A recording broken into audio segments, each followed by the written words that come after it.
E a gente vai conversar agora com a especialista em Direito Internacional, Catarina Ribeiro Franco. Catarina, seja muito bem-vinda, é um prazer falar contigo. Nós estávamos aqui com um relato muito profundo do Roberto, que é morador daquele local. Como é que você enxerga essa atuação de Israel em relação à faixa de Gaza? O Alan Gani mencionou, perguntou como que a população vê essa questão. Essa população gostaria que Israel tivesse mais poder ou fizesse mais bloqueios ou, enfim, pudesse de alguma forma neutralizar mais essa região? E você, como especialista, como analisa essa questão? Muito boa tarde. Muito boa tarde a todos. Realmente, de fato, a questão do conflito é talvez um dos maiores desafios para o direito internacional público, uma vez que o direito internacional público, pelo princípio da cooperação, ele parte do pressuposto que as partes têm que acordar por vias diplomáticas. E nós sabemos que os grupos islâmicos extremistas não têm negociação possível, né? Então, ao mesmo tempo que nós temos uma atitude de grupos extremistas injustificável, né, até mesmo sobre aspectos do direito de guerra e o direito à guerra em relação a Israel, já surge uma grande preocupação que resvala na questão dos direitos humanos relativa à questão da resposta de Israel, né, aos palestinos no que tange à população civil. Né?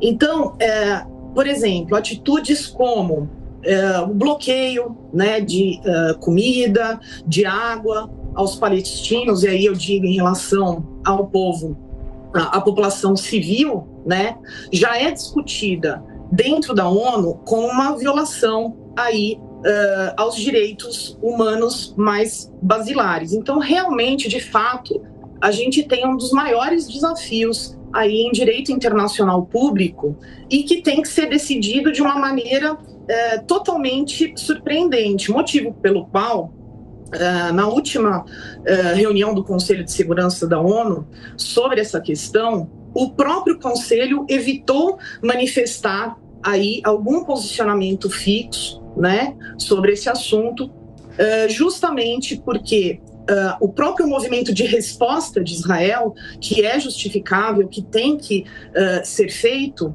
também está sendo analisado por toda a sociedade internacional. Catarina, eu gostaria de abrir também para a roda de perguntas aqui. Vou começar com o Alan Gani, então. Fala, Gani. Catarina, como é que fica a posição da comunidade internacional agora, né? O que pode ser feito efetivamente para ajudar Israel em relação a uma região ali que já é bastante complicada, a faixa de Gaza, né? Uma região bastante pobre, preservando os civis, mas ao mesmo tempo endurecendo contra o grupo terrorista Hamas. Há algo que possa ser feito pela comunidade internacional? Veja, o direito internacional, ele só é possível de ser exercido por meio do princípio da cooperação entre as nações, entre os povos. Ele não tem o mesmo poder coercitivo do direito doméstico, em que se toma uma decisão, aquela decisão, se ela não for cumprida, haverá logo o Estado de Direito, com uma repreensão para que aquilo se efetive. Na comunidade internacional, a gente tem o efetivo exercício da diplomacia para que as coisas possam ocorrer. Né? Então, eu não posso violar aí a soberania dos Estados. Então, agora a sociedade internacional se une, né? Ela efetivamente pode, dentro das reuniões, principalmente no Conselho de Segurança da ONU, estabelecer medidas para enfraquecer aí esses grupos extremistas islâmicos, né? No sentido de retaliações a países que estão incentivando, financiando, né? E essas retaliações, normalmente, as principais são as econômicas, a fim de apaziguar todas essas questões, né? Eu também acredito, particularmente, que Israel está, obviamente, numa fase um pouco mais endurecida, haja vista as barbaridades que nós verificamos do último sábado até agora, mas que Israel provavelmente não tem o menor interesse que essa guerra, que esse conflito permaneça, né? Nós sabemos que a questão turística, né, para o Estado, ela é muito importante, que eles primam muito pela segurança, né? É um país que é muito prestigiado pela segurança, então acredita-se que quanto antes for possível uma via diplomática e, obviamente, as retaliações financeiras a países que estão financiando de uma forma até como eu vou explicar, até de uma forma de uma forma velada, né? Que isso vai enfraquecer esse grupo extremista, e é isso que a comunidade espera por meio de suas ações, para que o conflito aí possa enfraquecer e a segurança retorne, principalmente para Israel, e a população civil palestina não sofra por conta de ações bárbaras e extremistas. Catarina, Gustavo Segré, nosso comentarista, gostaria de participar também. Fala, Segré. Boa tarde, Catarina. Uma pergunta tem a ver com o que a ONU considera o Hamas. Por que a ONU não está considerando o Hamas como uma organização terrorista, e se essas ações do Hamas podem alterar essa qualificação que a ONU deu até agora a esse grupo? Provavelmente a ONU, ela está nesse processo de evitação, né, vamos dizer assim, para não colocar mais lenha nesse conflito. Então, não é uma questão de reconhecimento, né? Já é algo patente que o Hamas, ele é um grupo extremista. Isso nunca seria reconhecido pela ONU ou apoiado pela ONU, né? A grande questão da sociedade internacional e do direito internacional público é justamente o primar pelos direitos humanos. Então, todas as ações consideradas violentas, de terrorismo, são repudiadas aí pela ONU. Então, eu acredito que neste momento do conflito, né, para que o conflito não se alargue, para que as questões diplomáticas sejam viáveis, possíveis, neste momento mais delicado, né, inicial e delicado, eu acredito que a ONU e principalmente o Conselho de Segurança esteja evitando de se posicionar, né? Então, nós vimos que ocorreu aí uma reunião no domingo a portas fechadas, e que a ONU ela não se manifestou, mas essa intenção é justamente para que se abram caminhos para as vias diplomáticas conseguirem transigir para que esse conflito, essa guerra, ela não tenha sucesso, apesar de vários especialistas dizerem que talvez esse seja um conflito importante e que talvez se estenda. Fábio Piperno.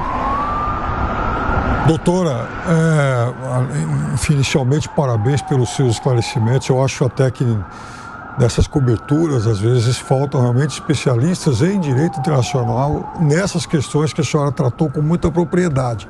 E aí eu emendo 2 tópicos. Primeiro, concordo plenamente com a senhora, né? Ninguém vai, em sã consciência, negociar diplomaticamente com o Hamas. De qualquer forma, a gente observa, por exemplo, que no Líbano o Hezbollah faz parte do governo.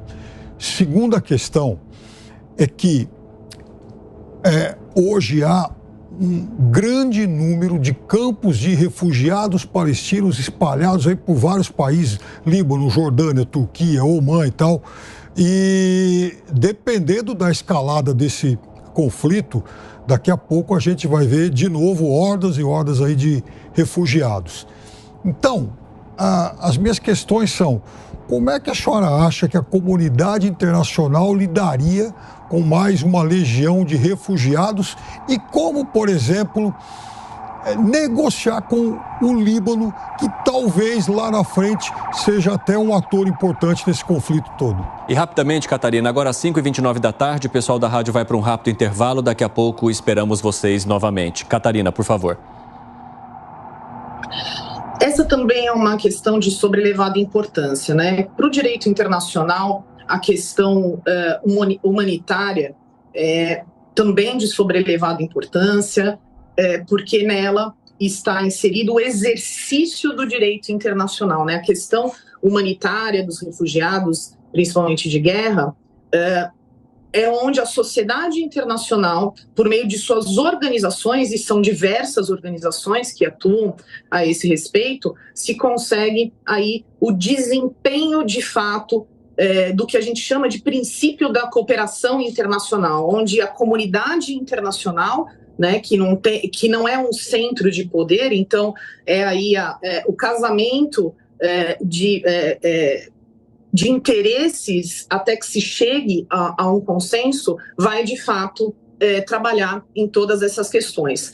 Sem dúvida nenhuma, a exemplo dos últimos conflitos, né, Rússia, Ucrânia, enfim, tantos outros, será mais um desafio humanitário para a sociedade internacional. Mais um motivo para que, por meio da diplomacia, esses são os votos, inclusive, dos juristas, das pessoas dedicadas ao direito internacional público, né, que pelo exercício da diplomacia se consiga minimizar os horrores que nós estamos vendo, né? Por quê? Porque depois a sociedade como um todo, e aí eu coloco a sociedade internacional, vai pagar esse preço, né? Então, não será só um Estado ou outro Estado, né? A sociedade internacional, a gente, muitas vezes, por estar representadas por organizações internacionais que lidam com toda essa questão humanitária, então, às vezes, a gente não vê isso de uma maneira tão materializada, né?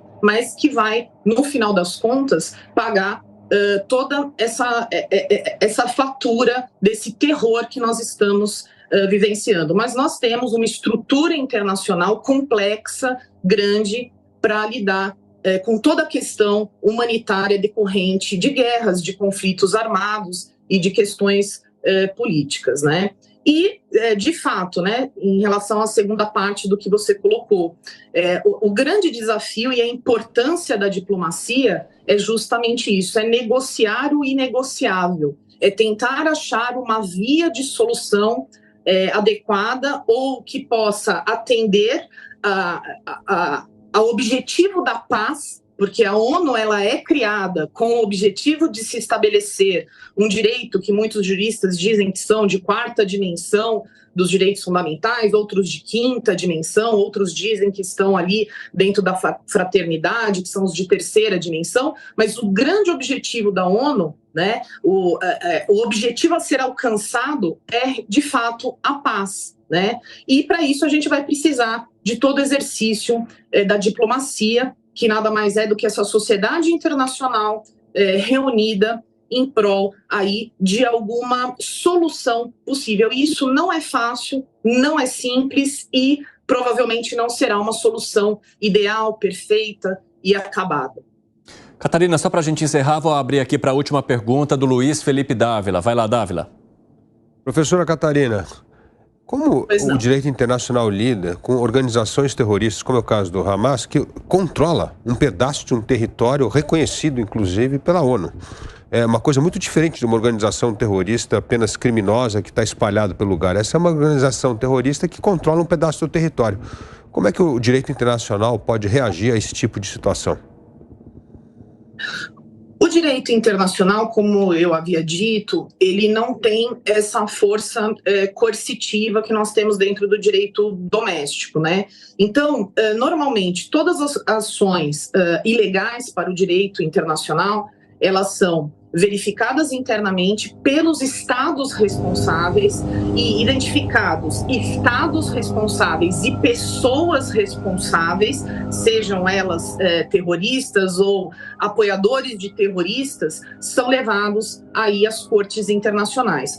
Então, a gente tem aí a Corte Criminal Internacional, Corte Europeia de Direitos Humanos, a Corte Internacional de Justiça, enfim, alguns tribunais internacionais que serão os responsáveis aí por julgar crimes de guerra e crimes que violam aí os direitos humanos, que são o grande objeto do direito internacional. Então, essa, de uma maneira resumida, né, e mais simples, essa seria a atitude. Mas isso demanda tempo, demanda investigação, verificação se as questões de guerra ou as normas sobre o direito de guerra e o direito à guerra foram violadas, se as respostas aos ataques injustificados foram demasiados, não foram demasiados. Então, essa resposta não é aquela resposta de pronto, aquela que satisfaz nós no aqui e agora. Elas serão verificadas depois, né?